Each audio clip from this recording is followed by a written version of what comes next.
प्रधानमंत्री नरेंद्र मोदी की ऊर्जा बचत समेत 7 अपीलों का देश भर में व्यापक असर।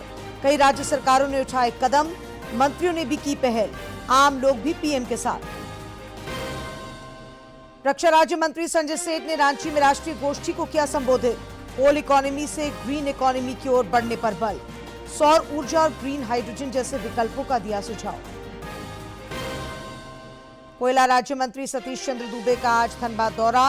बीसीसीएल के अधिकारियों के साथ करेंगे बैठक। बेलगड़िया टाउनशिप में विकास योजनाओं की देंगे सौगात। और नीट यूजी परीक्षा पेपर लीक मामले की सीबीआई जांच शुरू। रांची में मादक पदार्थों के तस्करों के खिलाफ पुलिस की बड़ी कार्रवाई, 5 गिरफ्तार।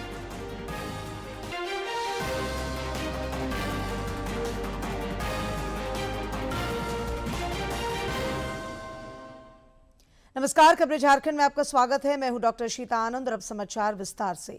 प्रधानमंत्री नरेंद्र मोदी की ऊर्जा बचत समेत 7 अपीलों का देश भर में व्यापक असर दिख रहा है। कई राज्यों के मुख्यमंत्रियों और केंद्रीय मंत्रियों ने ऊर्जा खपत को कम करने की दिशा में पहल की है।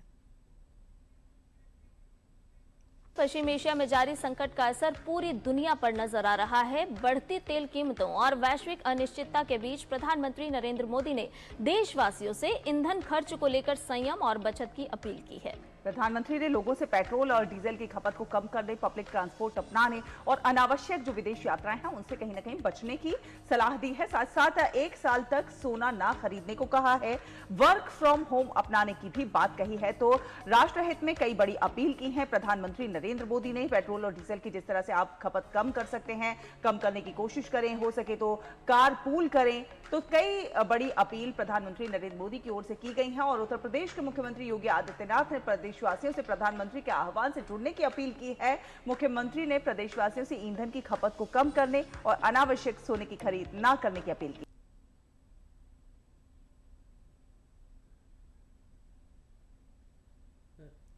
आरएसएस के सर कार्यवाह दत्तात्रेय होसबाले ने प्रधानमंत्री नरेंद्र मोदी की अपील का समर्थन किया है। उन्होंने कहा है कि युद्ध जैसी स्थिति हो या ना हो, भारतीय जीवन शैली में सादगी और संयम हमेशा होना चाहिए।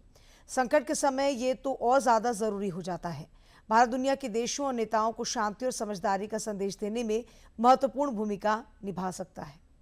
Ministers as leaders of the country calling for austerity measures is a thing that one has to take consideration of country's welfare, and they have to do it. Yeah. And the present Prime Minister has also done it. It is in the best interest of the country. Sure. Even in the absence of war, the India's way of life, it should be of simplicity and austerity. Yes. That is the basic thing that we should observe and practice. Jharkhand के लोगों ने भी प्रधानमंत्री नरेंद्र मोदी के राष्ट्रहित में की गई अपील को समय की मांग बताया है।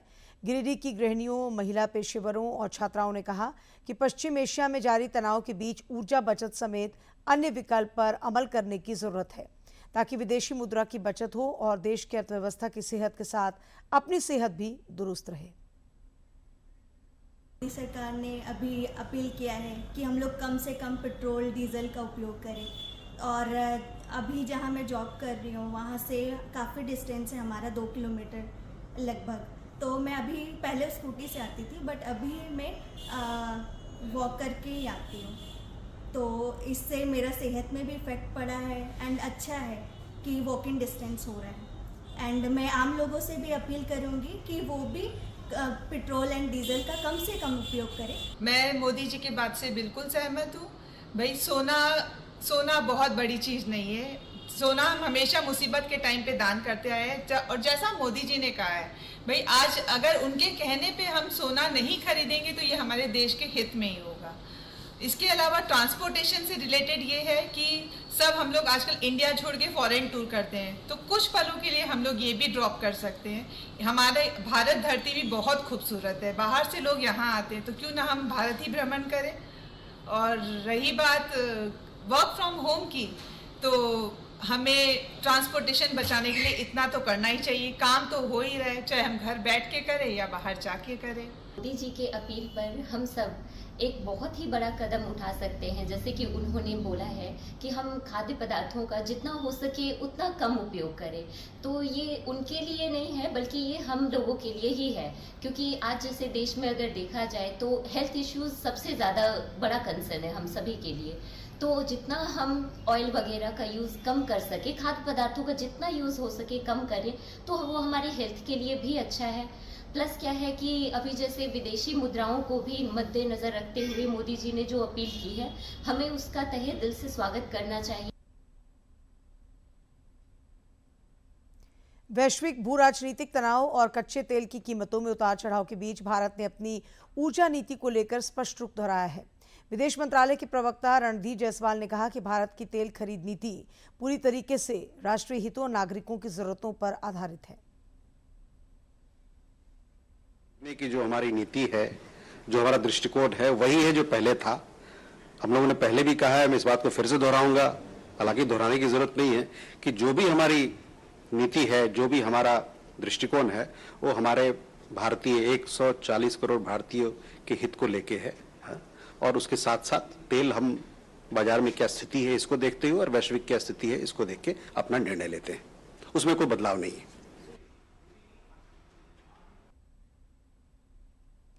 इधर सोने की खरीद को हतोत्साहित करने के लिए केंद्र सरकार ने सोने और अन्य कीमती धातुओं पर आयात शुल्क बढ़ा दिया है, जो आज से प्रभावी हो गया है। वित्त मंत्रालय ने कहा है कि सोने और चांदी पर 5% और प्लैटिनम पर 5.4% आयात शुल्क लगेगा। रांची में सतत खनन एवं पारिस्थितिक पुनर्स्थापन पर राष्ट्रीय संगोष्ठी एवं प्रदर्शनी का आयोजन हुआ, जिसके समापन सत्र में रक्षा राज्य मंत्री संजय सेठ शामिल हुए। इस संगोष्ठी में देश भर के प्रख्यात शिक्षाविदों, नीति निर्माताओं, वैज्ञानिकों एवं उद्योग जगत के विशेषज्ञों ने भाग लिया। इस अवसर पर श्री सेठ ने जोर देकर कहा कि प्रधानमंत्री नरेंद्र मोदी के मार्गदर्शन में भारत ने 2070 नेट जीरो टारगेट का संकल्प लिया है। अब झारखंड को कोल इकोनॉमी से ग्रीन एनर्जी इकोनॉमी की ओर बढ़ना होगा। उन्होंने solar energy, biomass, small hydro और ग्रीन हाइड्रोजन की संभावनाएं तलाशने पर बल दिया। कोयला राज्य मंत्री सतीश चंद्र दुबे का आज धनबाद दौरा प्रस्तावित है। श्री दुबे दौरे के क्रम में बीसीसीएल और जेआरडीए के अधिकारियों के साथ समीक्षात्मक बैठक करेंगे। वे बेलगड़िया टाउनशिप में विभिन्न विकास योजनाओं का शिलान्यास, उद्घाटन और परिसंपत्तियों का वितरण भी करेंगे। धनबाद में उनके दौरे को लेकर प्रशासनिक तैयारियां जोरों पर हैं। जिले के उपायुक्त आदित्य रंजन ने बेलगड़िया टाउनशिप का दौरा कर अधिकारियों को जरूरी निर्देश दिए। केंद्रीय राज्य मंत्री के दौरे के मद्देनजर उपायुक्त ने पिछले दिनों बैठक भी की थी। एनडीए के सहयोगी दल ऑल इंडिया एनआर कांग्रेस के नेता एन रंगासामी ने आज पुडुचेरी के मुख्यमंत्री के रूप में शपथ ली। उपराज्यपाल के कैलाशनाथन ने श्री रंगासामी को पद की शपथ दिलाई। भाजपा के राष्ट्रीय अध्यक्ष नितिन नवीन भी शपथ ग्रहण समारोह में शामिल हुए।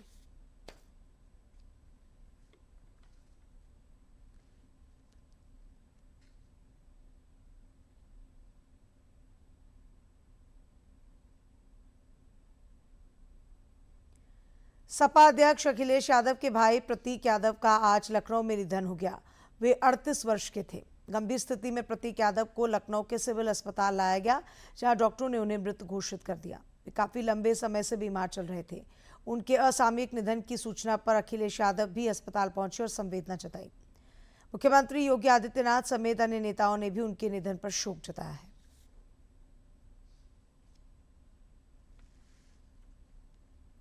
नीट यूजी परीक्षा पेपर लीक मामले की सीबीआई जांच शुरू हो गई है और इस मामले में कुछ लोगों को हिरासत में लिया गया है।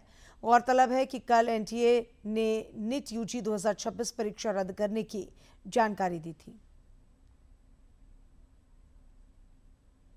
एजेंसियों का फोकस इस मामले में शामिल माफिया और आरोपियों पर बढ़ गया है। जैसे जैसे जांच आगे बढ़ रही है, वैसे वैसे इस पूरे नेटवर्क की परतें खुलती नजर आ रही हैं और कई अहम जानकारियां भी सामने आ रही है। राजस्थान स्पेशल ऑपरेशंस ग्रुप के आईजी अजय पाल लांबा के अनुसार संदेह के आधार पर करीब 2 दर्जन से ज्यादा लोगों को सीबीआई के सामने पेश किया गया। उन्होंने ये बताया कि पुलिस को मिले इनपुट के आधार पर सीकर, अलवर, झुंझुनू, जयपुर और एसओजी की टीमों ने मिलकर उन लोगों से पूछताछ की है जिनके पास नीट परीक्षा 2026 का पेपर पहुंचने की संभावना जताई गई थी।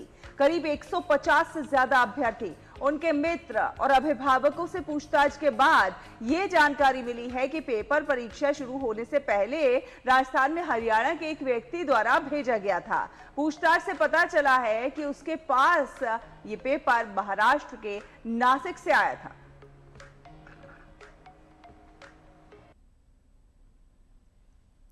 मादक पदार्थों के तस्करों के खिलाफ रांची पुलिस को बड़ी सफलता मिली है। पुलिस ने गुप्त सूचना पर हिंदपीढ़ी थाना क्षेत्र में विशेष छापेमारी अभियान चलाकर 5 तस्करों को गिरफ्तार किया है।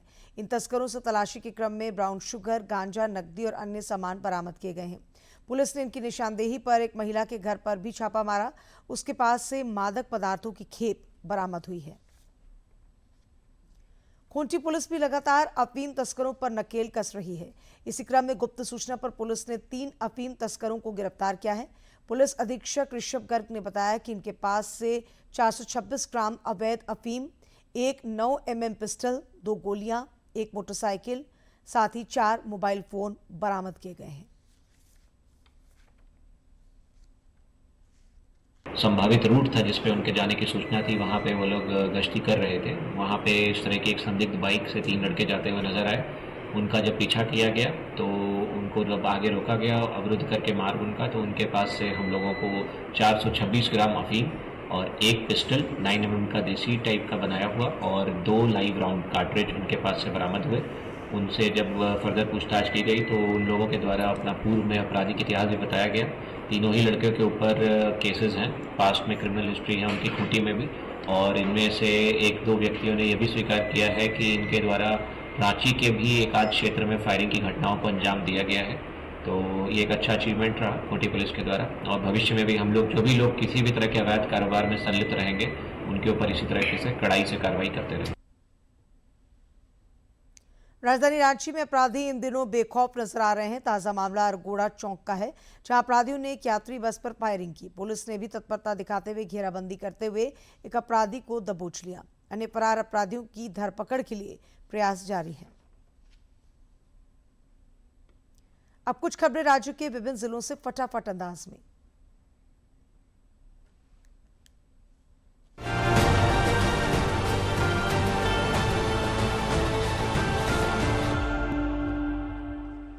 धनबाद में 200 प्राइमरी स्कूलों को पानी, शौचालय, boundary wall, kitchen, dining shed और रेन वाटर हार्वेस्टिंग जैसी सुविधाओं से सुसज्जित करने की समीक्षा हुई। जर्जर भवन मरम्मत, नए क्लासरूम, 500 तालाब और आंगनबाड़ी निर्माण में तेजी के निर्देश दिए गए। धनबाद जनता दरबार में जिले भर से आए लोगों की समस्याएं सुनी गईं। गोविंदपुर के ग्रामीणों ने स्कूल जमीन को अतिक्रमण मुक्त कराने की मांग रखी, जबकि तेतुलमारी हरिजन बस्ती के लोगों ने अवैध कोयला खनन से खतरे की शिकायत की। अधिकारियों को समाधान के निर्देश दिए गए। जामताड़ा कार्यालय प्रकोष्ठ में आयोजित जनता दरबार में सुदूरवर्ती क्षेत्रों से आए 35 से अधिक लोगों की समस्याएं और शिकायतें सुनी गई। प्राप्त आवेदनों के त्वरित और प्रभावी समाधान के लिए संबंधित अधिकारियों को आवश्यक कार्यवाही के निर्देश दिए गए। दुमका के गादी कुरैया पंचायत भवन में सामाजिक सुरक्षा और वित्तीय जागरूकता कार्यक्रम आयोजित हुआ। PMJJBY योजना के तहत मृतक गुड़िया देवी के नॉमिनी को 2 लाख का डमी चेक सौंपा गया। महिलाओं को बैंकिंग, बीमा और सरकारी योजनाओं की जानकारी दी गई। गुमला में आयोजित क्रेता विक्रेता सम्मेलन किसानों की मेहनत को बाजार से जोड़ने की दिशा में अहम पहल साबित हुआ। बिरसा हरित ग्राम योजना के तहत उगाए जा रहे आम के संग्रहण, विपणन और निर्यात को मजबूत बनाने के लिए सभी हितधारकों को एक मंच पर लाया गया। गुमला में 18 मई को होने वाले जिला स्थापना दिवस की तैयारियों की समीक्षा की गई। सांस्कृतिक कार्यक्रम, खेल प्रतियोगिता, बुक फेयर और रन फॉर झारखंड सहित सभी आयोजनों को भव्य और सुव्यवस्थित तरीके से आयोजित करने के निर्देश दिए गए। विभागों को समन्वय के साथ कार्य करने को कहा गया। गढ़वा समाहरणालय में आयोजित जनसुनवाई कार्यक्रम के दौरान आमजनों से सीधे संवाद कर उनकी समस्याएं और शिकायतें सुनी गईं। संबंधित पदाधिकारियों को मामलों के त्वरित, पारदर्शी और प्रभावी निष्पादन के लिए आवश्यक निर्देश भी दिए गए।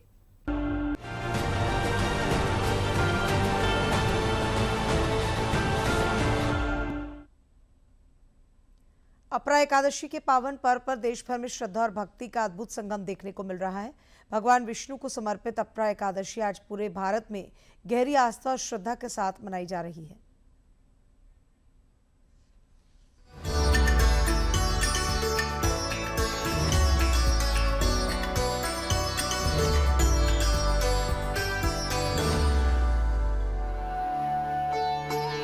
सुबह की मंगल आरती, मंदिरों में गूंजते शंख और घंटियों की ध्वनि और भगवान विष्णु के दर्शनों के लिए उमड़ते श्रद्धालु। वैशाख अपरा एकादशी पर देश भर में भक्ति का विशेष माहौल देखने को मिल रहा है। दिल्ली के इस्कॉन टेम्पल समेत कई प्रमुख मंदिरों को आकर्षक ढंग से सजाया गया है, जहां श्रद्धालु व्रत रखकर भगवान विष्णु और श्री कृष्ण की पूजा अर्चना कर रहे हैं। सनातन धर्म में अपरा एकादशी को अत्यंत पुण्यदायिनी माना गया है।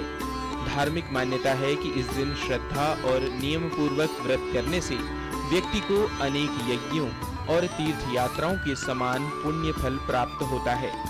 यही कारण है कि भक्तजन दिन भर उपवास रखकर भगवान विष्णु के मंत्रों का जाप और भजन कीर्तन कर रहे हैं। काशी, मथुरा, वृंदावन और हरिद्वार जैसे प्रमुख तीर्थ स्थलों पर भी आज विशेष धार्मिक आयोजन किए जा रहे हैं। मंदिरों में फूलों से सजावट, आरती, कथा और भजन संध्या के द्वारा भक्त भगवान विष्णु की आराधना में लीन नजर आ रहे हैं। श्रद्धालुओं का मानना है कि अपरा एकादशी आत्मशुद्धि और मानसिक शांति का भी पर्व है।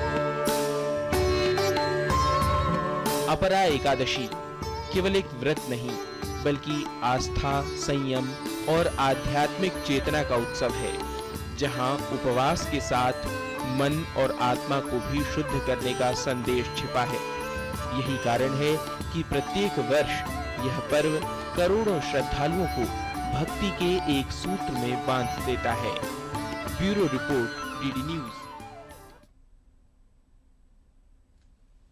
और अब बात मौसम की। राज्य के कई इलाकों में 18 मई तक बारिश का पूर्वानुमान है। इस अवधि में आंधी और वज्रपात की भी आशंका है। इसे लेकर मौसम विभाग ने चेतावनी जारी की है। रांची समेत राज्य के कई हिस्सों में कल भी तेज हवा के साथ बारिश हुई।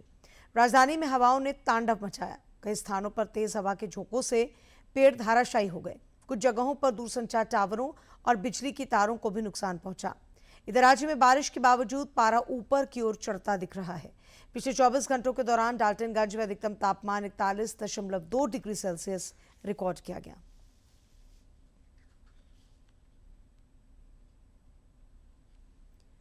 आर्थिक सर्वेक्षण 2025-26 के मुताबिक भारत की सबसे बड़ी ताकत उसकी मानव पूंजी है। केंद्र सरकार ने युवाओं को हुनरमंद बनाकर मानव संसाधन के विकास की प्रतिबद्धता दोहराई है। आज का भारत सिर्फ एक देश नहीं, बल्कि संभावना का महासागर है। ये एक युवा भारत है, जहां हर दूसरे व्यक्ति की उम्र 30 साल से कम है। इतनी बड़ी युवा आबादी किसी भी देश के लिए एक अवसर भी है और एक चुनौती भी। आर्थिक सर्वेक्षण 2025-26 के मुताबिक भारत की सबसे बड़ी ताकत उसकी मानव पूंजी है। लेकिन ये ताकत तभी असली शक्ति बनती है जब इसे सही दिशा में सही कौशल मिले। फरवरी 2026 तक भारत की श्रम शक्ति भागीदारी दर 55.9% तक पहुंच चुकी है। ये आंकड़ा बताता है कि देश में काम करने की इच्छा और क्षमता दोनों मौजूद हैं। अब जरूरत है उन्हें सही हुनर देने की, ताकि वे न सिर्फ अपने लिए बल्कि देश के लिए भी विकास की नई कहानी लिख सकें।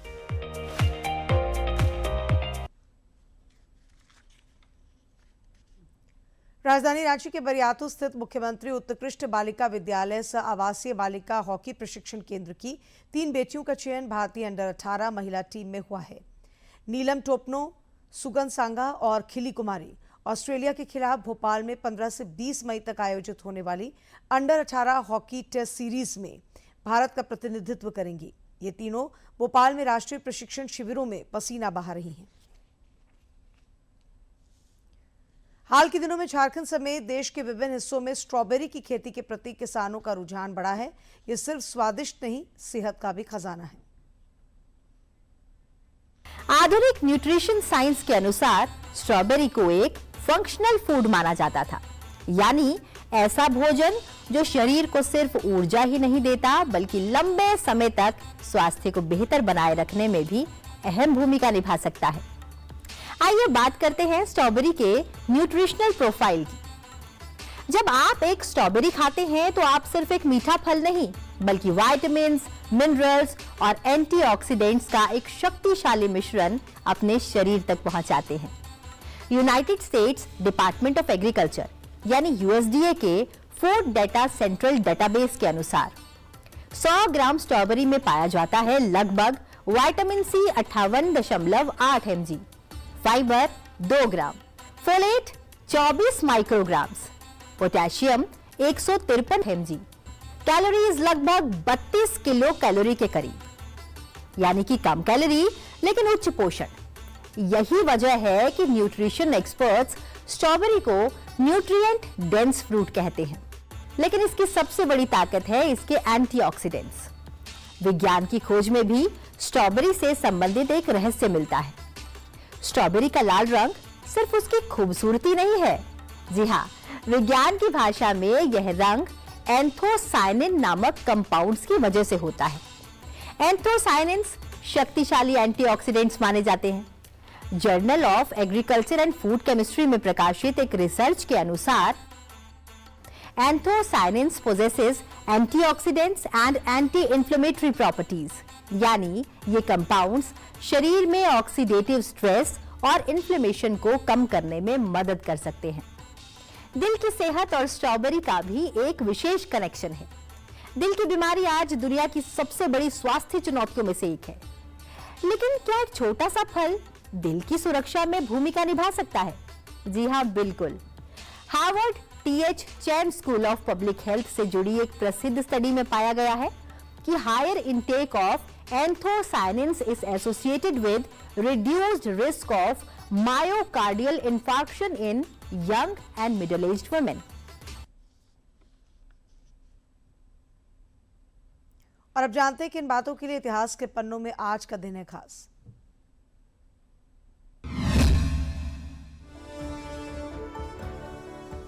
13 मई साल 1952 को स्वतंत्र भारत का पहला संसद सत्र शुरू हुआ था।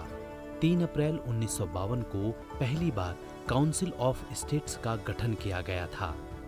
राज्यसभा को काउंसिल ऑफ स्टेट के नाम से जाना जाता था।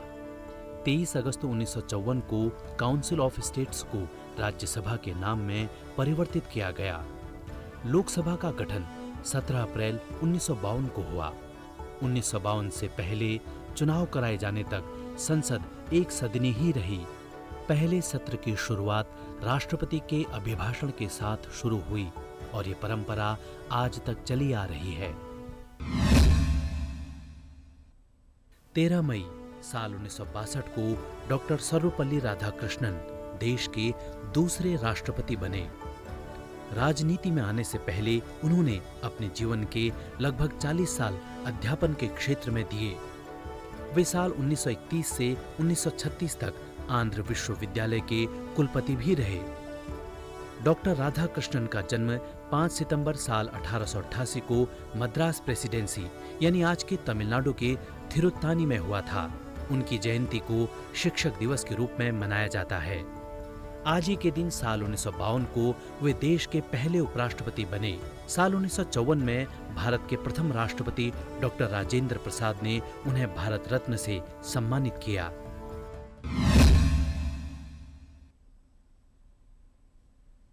सूचना प्रौद्योगिकी विकास के कई फायदे हैं, लेकिन इसका कुछ दुष्परिणाम भी देखने को मिल रहा है। बढ़ते स्क्रीन टाइम के साथ ही ड्राई आई की समस्या भी बढ़ती जा रही है। इस रिपोर्ट में समस्या के निदान के बारे में जानते हैं।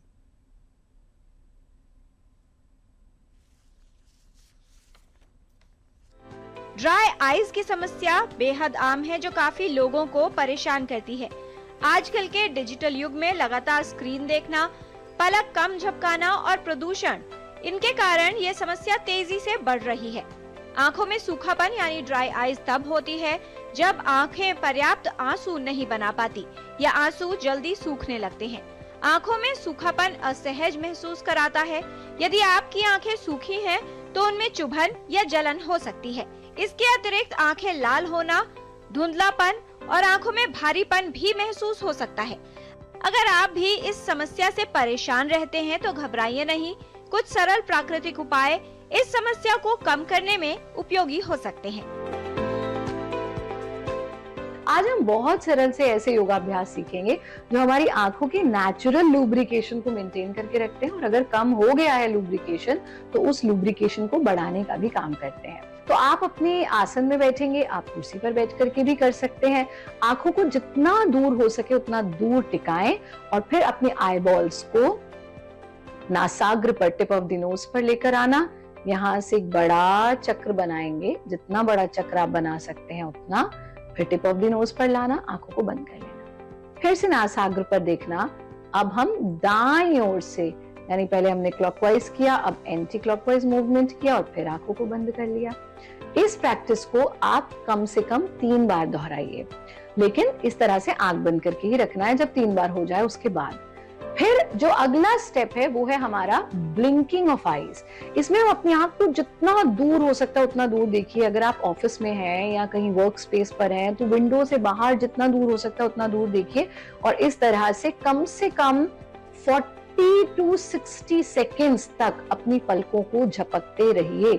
ये जो पलकों को झपकना है ये हमारे आंखों की ड्राइनेस को दूर करेगा, नेचुरल लुब्रिकेशन देगा और फिर आंखों को ढीला छोड़ दीजिए। तीसरे स्टेप में हम अपने हाथों की कटोरी बना लेते हैं और पामिंग, यानी इस कटोरी को आंखों पर टिका देना। अब यहाँ आंखें खुली ही रहेंगी हमारी हथेलियों के अंदर, फिर आंखों को बंद करना और हथेलियों को हटा देना। अब थोड़ी देर इसी स्थिति में रुकना, बस इतना सा काम आप कीजिए। आंख खोलने की कोई जल्दी नहीं, थोड़ी देर रुके और फिर धीरे से आंखों को खोल दिया। ये अभ्यास अगर आप दिन में 2 बार भी रिपीट कर लेते हैं तो आप देखेंगे कि आपकी आंखों की ड्राइनेस दूर होने लगी। अगर हम बहुत लंबा स्क्रीन पर देख रहे हैं तो हर 20 मिनट के बाद आप एक ब्रेक लीजिए, 20-20 रूल। ब्रेक लीजिए और स्क्रीन से आंख को हटाकर जितना दूर हो सकता है देखिए और बस सिर्फ ब्लिंकिंग वाला स्टेप हम दोहरा लें। आयुर्वेद के अनुसार आंखों का रूखापन वातावरण में अत्यधिक रुक्षता एवं वात वृद्धि के कारण होता है। अतः हमको इस प्रकार के खाद्य पदार्थों का सेवन करना चाहिए जो स्निग्ध हो, द्रव हो और मधुर हो। स्निग्ध द्रव्यों में सबसे श्रेष्ठ आयुर्वेद में गोघृत को माना गया है। गोघृत का सेवन आंखों के रूखापन को दूर करने में विशेष लाभदायक होता है। जब भी हम रोटी का सेवन कर रहे हैं तो उसमें गोघृत लगाकर सेवन करें। सब्जियों को भी गोघृत में बनाकर उपयोग करें। एक विशेष बात का ध्यान रखना चाहिए कि जब गोघृत का उपयोग करें तो गोघृत के सेवन करने के बाद उष्ण जल का सेवन करें, ठंडे पानी का सेवन न करें। और एक बात ध्यान रखना चाहिए, जब हम घी का सेवन कर रहे हैं तो प्रॉपर एक्सरसाइज करें। अगर घी का सेवन करके हम एक्सरसाइज नहीं कर रहे हैं तो मोटापा की वृद्धि हो सकती है। हमें इस प्रकार के खाद्य पदार्थों का सेवन करना चाहिए जिसमें vitamin A, vitamin C, antioxidant अत्यधिक मात्रा में हो। ये आंखों के रूखापन को दूर करने में विशेष पोषक तत्व है। ये पोषक तत्व हरी पत्तेदार सब्जियां जैसे पालक, चौलाई, सिगरू अर्थात सहजन की पत्तियां, सहजन की फली, इनका सेवन करें। परवल, कद्दू का सेवन करें। फलों में ऐसे फलों का सेवन करें जो पीले रंग के हों। पीले रंग के फलों में विटामिन ए प्रचुर मात्रा में होते हैं। जैसे इस मौसम में आ रहा है आम, तो आम में विटामिन ए प्रचुर मात्रा में होगा। पपीता, संतरा, मौसमी जो विटामिन सी के रिचेस्ट सोर्स हैं। शहद एवं सर्पी के साथ मिलाकर सेवन करने से आंखों के रूखापन से बचा जा सकता है तथा व्यक्ति की नेत्र ज्योति हमेशा बढ़ती है। तो ऐसे भोज्य पदार्थ जो अत्यधिक रूखा हो, अत्यधिक तले भुने हो, अत्यधिक नमक वाले हो, इन आहारों से बचना चाहिए। दूरदर्शन झारखंड पर पल पल की खबरों से जुड़े रहने के लिए आप हमारे social media platform x, Facebook, Instagram और यूट्यूब से जुड़ सकते हैं, क्योंकि खबरों से जितना बाखबर रहना जरूरी है उससे ज्यादा जरूरी है सटीक, संतुलित और निष्पक्ष समाचार। हमारा एक्स हैंडल है @DD News Jharkhand, Facebook page है DD News झारखंड और इंस्टाग्राम अकाउंट है DD News झारखंड। आप हमें YouTube channel Jharkhand DD News पर भी देख और सुन सकते हैं। और अंत में मुख्य समाचार एक बार फिर।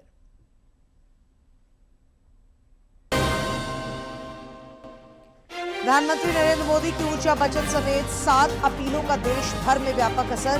कई राज्य सरकारों ने उठाए कदम, मंत्रियों ने भी की पहल, आम लोग भी पीएम के साथ। रक्षा राज्य मंत्री संजय सेठ ने रांची में राष्ट्रीय गोष्ठी को किया संबोधित। कोल इकोनॉमी से ग्रीन इकोनॉमी की ओर बढ़ने पर बल। सौर ऊर्जा और ग्रीन हाइड्रोजन जैसे विकल्पों का दिया सुझाव। कोयला राज्य मंत्री सतीश चंद्र दुबे का आज धनबाद दौरा, बीसीसीएल के अधिकारियों के साथ करेंगे बैठक, बेलगड़िया टाउनशिप में विकास योजनाओं की देंगे सौगात।